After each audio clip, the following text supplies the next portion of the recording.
I hear from potential clients how they are uncomfortable with primarily the way they can't keep a manager. I believe it's incumbent upon people like myself and anyone who's been in the industry a decade or more to give back to those people that are coming on. The industry is growing and it's not going to go backwards. The need for people to do the right thing at the right time is always going to be out there. It's difficult getting people. Companies in general, they just throw people in, and that comes back. The clients aren't being respected sufficiently.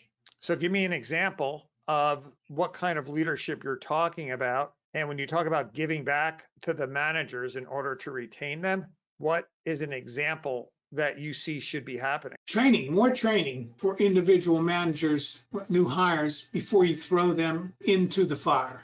Give them more time. A transition from one manager to another within a company, it should take at least 3 months to make sure all that information transfers, especially if the senior person is leaving. That's the reason you get burnout in the industry. The manager is the face of every management company, and that's the face that you have to support for your management company to be successful. So what would be an example of the training process? To spend time with the person that's going to take over the portfolio, 3 months. It takes time and effort having the back of managers. That's the investment that those of us that can do it should do it, because the rewards will come back in multiple ways. Certainly in the ability of that manager to represent your company and what your company stands for. You have to provide the financial rewards as well. Those are the things that have to be monitored. I was immediately drawn to the conclusion of the time investment being taken upon the new manager,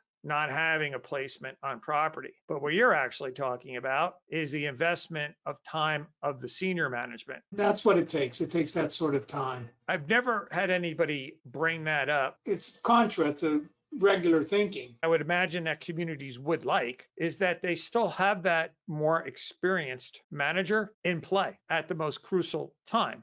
So it's not only a benefit to the new manager, it's a benefit to the community, because even though there's a new manager that is somewhat learning on the job, the community is still benefiting from having the experienced manager available to help facilitate the transition and then also find the right manager for the right community. Yeah, fit is everything, not overloaded, properly paid, and supporting the managers. Homeowners get used to someone. You need to work toward getting them used to someone else, and don't do it quickly.